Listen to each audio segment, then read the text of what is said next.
What's up guys? Ako nga pala si Blessed and Pang. Ngayon, i-review ko yung aking motor na si Blaze. Ayan, si Blaze. Smash 115R na variant, 2025 variant na mags.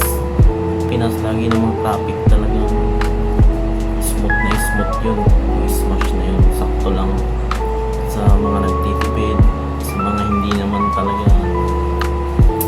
talaga laging mabilis ang patakbo. Although mabilis siya, pero syempre hindi naman lagi tayo magpapabilis dito sa Pinas kasi nga sobrang traffic.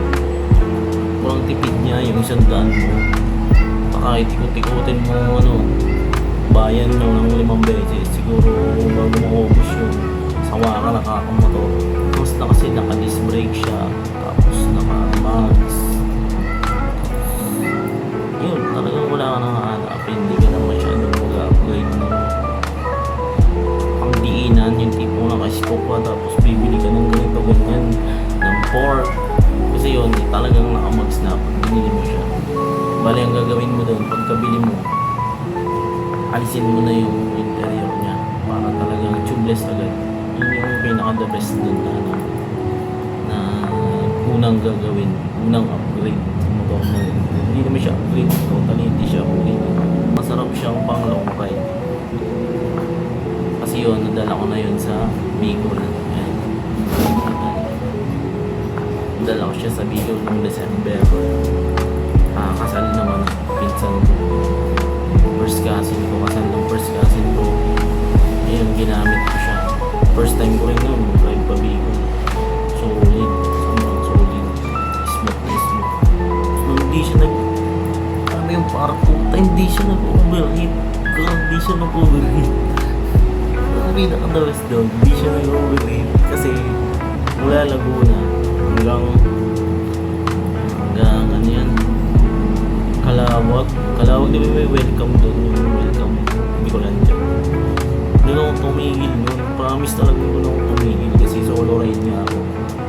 Talagang doon na ako inabot ng pagod kakadrive kasi maaga pa ako umalis din dito sa Laguna. Siyempre first time talagang yung kaba, kaya yung tumigil.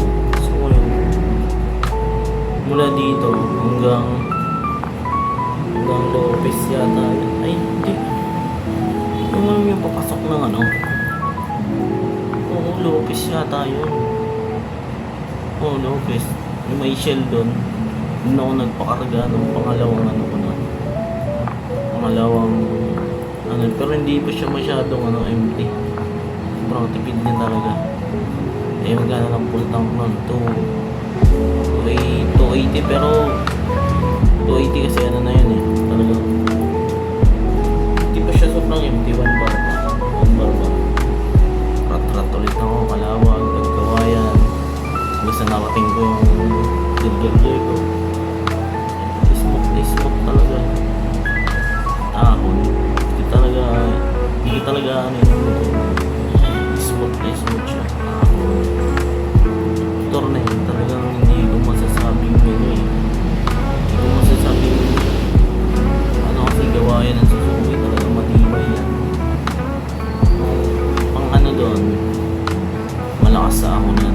Yan, experience ko, malakas siya sa ahonan. Although yung stock niya kasi 1437, talagang malakas sa ahonan kasi dito sa may Marcos Mansion, may dinala kaming gamit doon. Dinala namin si mama ng gamit kasi doon sila yung pang resort doon. Dala ko yung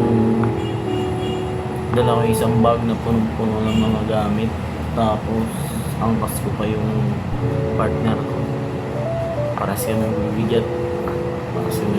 Siguro may lagpaso ng 100 kilos, tapos yung bag pa talagang basic lang yan. Basic doon. Yung panglima ko, easy maintenance siya. Alam mo yung easy maintenance siya? Magkano lang naman hindi siya yung ipong mga scooter. Pag palit ka ng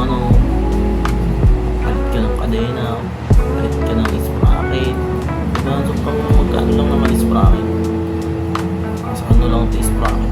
bracket set ko na 300 plus lang.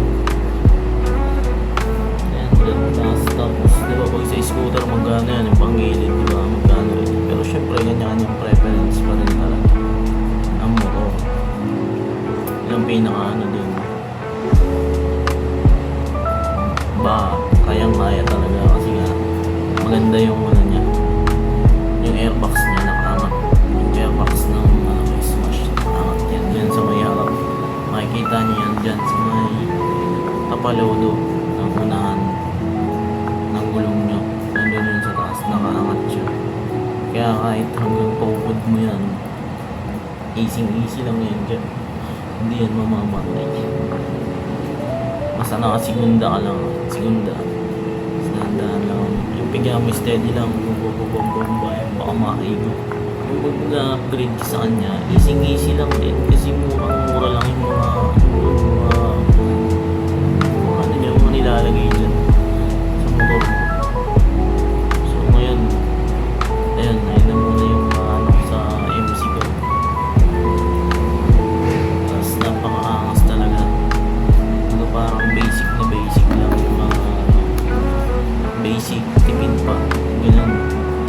Pero sasabihin ko rin sa next video yung mga una yung gagawin sa Smash niyo. Para sa sunod, hindi na kayo nahihirapan. Kasi may mga nai-encounter din ako kahit sa Facebook, social media. Isa ko may magpapaniwala dun. Kasi nga, minsan, pag naniwala ka dun, lalong mapapasama